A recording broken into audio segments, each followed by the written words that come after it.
As I'm sure you've picked up on by now, this whole first month of the year, we're looking at how we can set ourselves up to make better decisions in 2024. Now, this is coming off of more than 6 months of asking my guests for their life-changing choices. But today, we are taking a step back and looking at not just how we make good decisions, but how we make any decisions. So meta, I know. And that got me thinking about my decision process. Am I happy with it? Is it effective? Am I actually good at making decisions?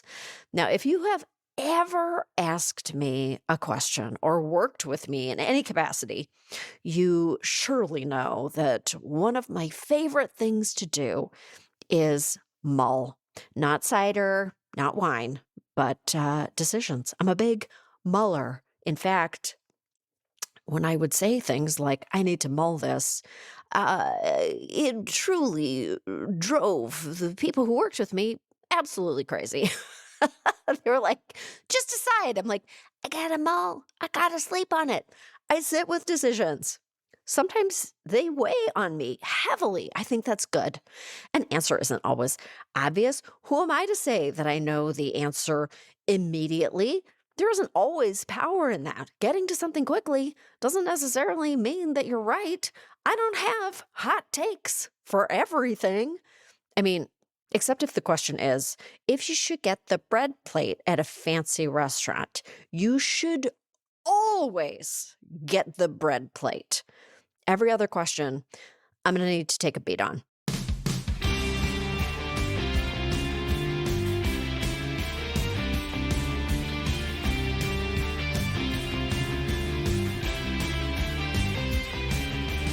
This is Choice Words. I'm Samantha Bee, and I really believe in the power of saying, I don't know.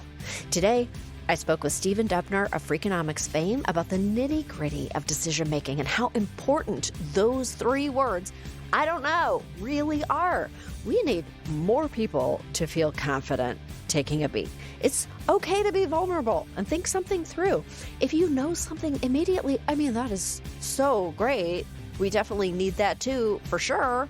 But I think we'd all benefit so much if there was less of a macho, need to know the answer to everything before it even happens, and more of a desire to spend the time needed to figure out things together.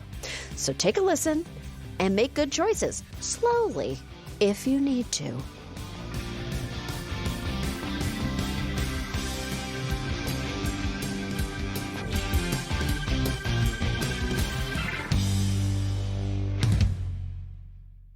First of all, can I say, is it okay for me to give you multiple compliments before we start? Because your voice is so familiar to me because I listen to you all the time.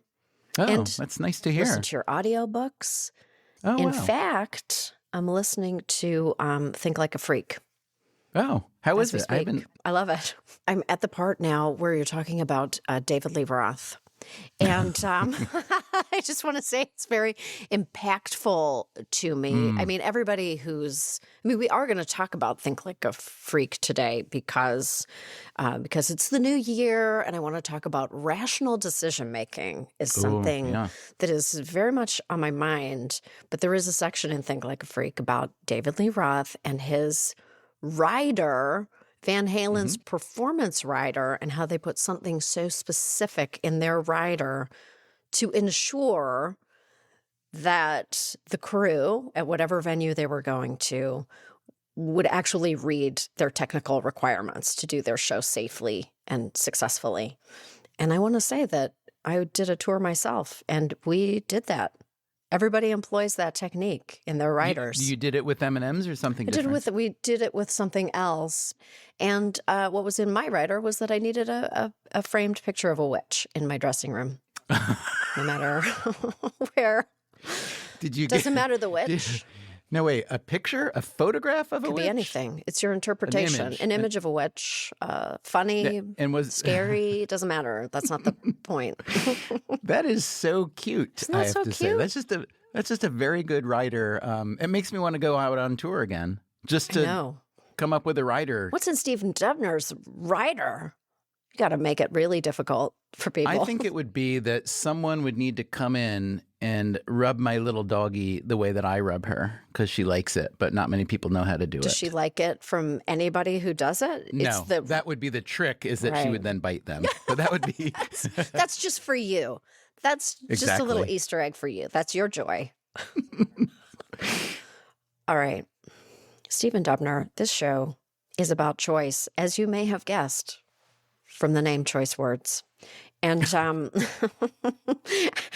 usually talk to my guests about the big choices that they've made, but I actually wanted to talk to you, take a step back to understand how we even make choices. I mean, for starters, everybody, when you ask somebody, when I ask a guest, how do you make choices? How do you make big decisions in your life? Everybody has a very different approach.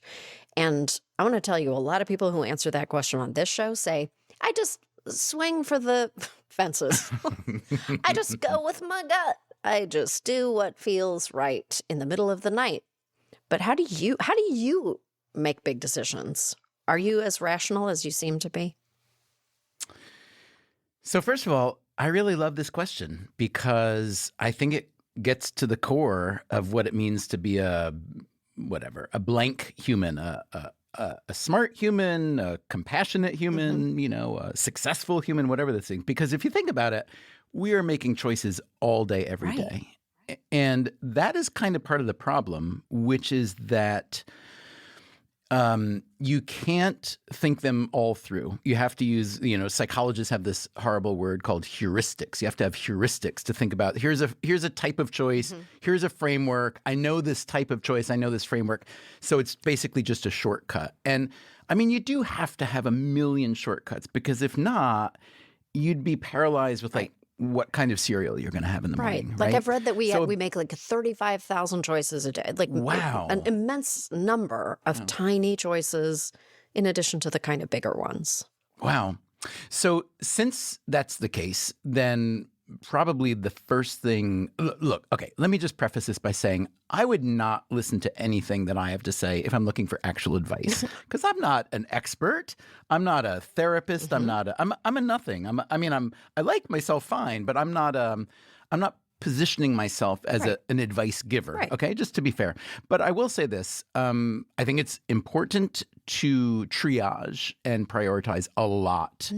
And one thing that I've been working on lately is downgrading the importance of certain types of decisions. In other words, whether it's in your personal life or your work or whatever you do, I think all of us have this set of decisions or choices that we think are more important than they are for all different kinds of reasons. And one thing I try to do is step back, and I try to do this really often. I don't do it often enough, but I try to really do this every day or two and think, okay, what were the things that I really sweated over today that were stupid, that were a waste of my time? Either the difference between A and B weren't that great, or even if I didn't think about it, it wouldn't have mattered. Or often this is the case, what if there are other, can I get someone else to make that choice? Like, am I the best person to make that choice? And so I think that's a big piece of my process these days, at least. And another big one recently for me, I can't remember who taught me this. It might have been my friend Angela Duckworth, who said that, deciding to not make a decision in the moment is also a decision. In other words, and this came about with me because, I've been writing and playing music since I was very young. And so I have boxes and boxes and boxes of stuff.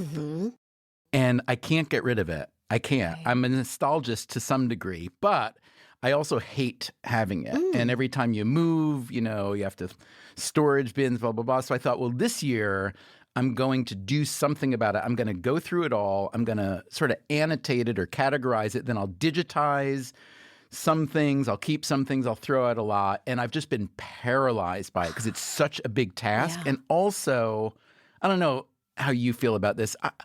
I feel nostalgia is a double-edged sword. Okay, say more about that. What's your position? Well, yes, I think I agree with you. I feel like you can't help, it's sweet. There's something, achy about it on some level, but I also think of there was like this French model and writer, Inez de la Fressange, and she has a book, and in the book, the words banish nostalgia, Oh my goodness. Yeah. banish nostalgia. Yeah. And so I Yeah. do try to practice that as much as possible. Like if it's nostalgia that doesn't really serve me and it seems to like harken back to something that is really not real, I try to put it away. I don't know.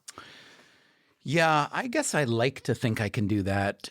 Maybe I even do that. I feel like nostalgia is, well, it's many Mhm. things. It's a really interesting phenomenon to me. But one thing that it is that I don't like, for me at least, is it's a little bit narcissistic. Mm. It's like, I am so interesting and important that I have, like, I played music for a bunch of years. That was my first career. Mhm. I was in a band. We started not that great, then we got better, and then we got a record deal, and we started making our record. And I decided I did not want that life after all, and so I quit. So that was a big Big. decision. That That's was a big big one. one. But still, I have probably 6 to 8 large boxes of stuff from the band, including Right.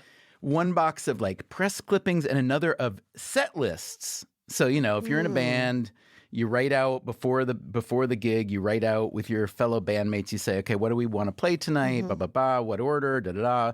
I have to switch guitars or blah, blah, blah.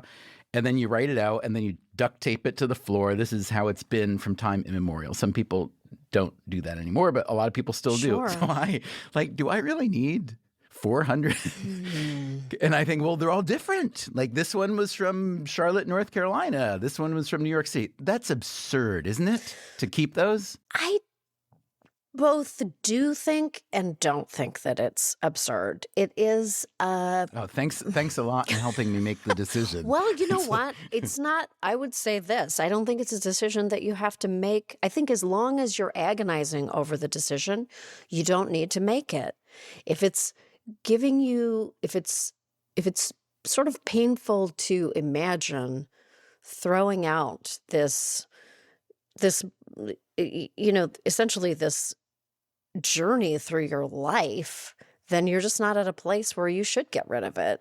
I do kind of think there's something organic about it. If you're like, suddenly, because one day you will wake up and go, I have 400 set lists. Could I just keep the top 10 for when I'm gone? but the problem there, and this is the real problem, is that it requires then a lot of thought and thinking. Right. But I will say this, either Angela Duckworth or somebody else taught me that sometimes a decision to not decide now is a very, very good decision. And I feel I've been a lot happier about that. To me, the main sort of formula that goes into any decision Mm-hmm. is very much, however, a blend of rational, as you might call Mm-hmm. it, and emotional. Because a lot of the people that I hang out with, especially a lot of economists and other academics, they really are unbelievably beautiful, rational thinkers. Right.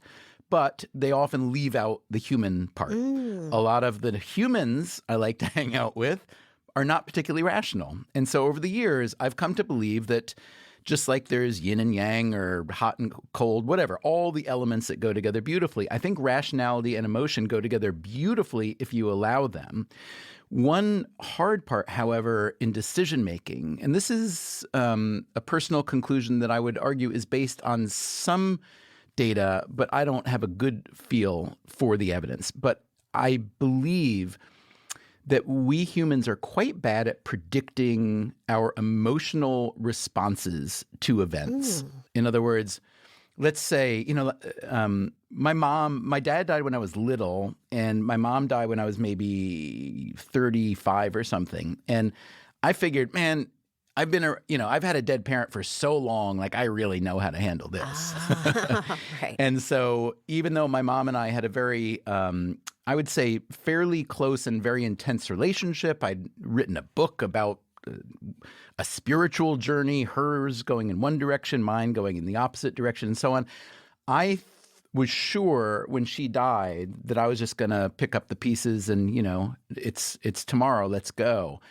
And it knocked me on my ass. Right. And I realized then that if you think you know your emotional state after that wasn't a choice, obviously, or a decision, but after a change, I think you're deceiving yourself. And so I think that's why choices are so hard generally. Even if you do the math and get the rational part right, the emotional part is unpredictable. And that's what makes life kind of thrilling and a little scary. That's what makes it just a beautiful kaleidoscope of, of experiences. Want to listen to the rest of this episode? Head over to your favorite podcast player to hear the entire show. I highly recommend it.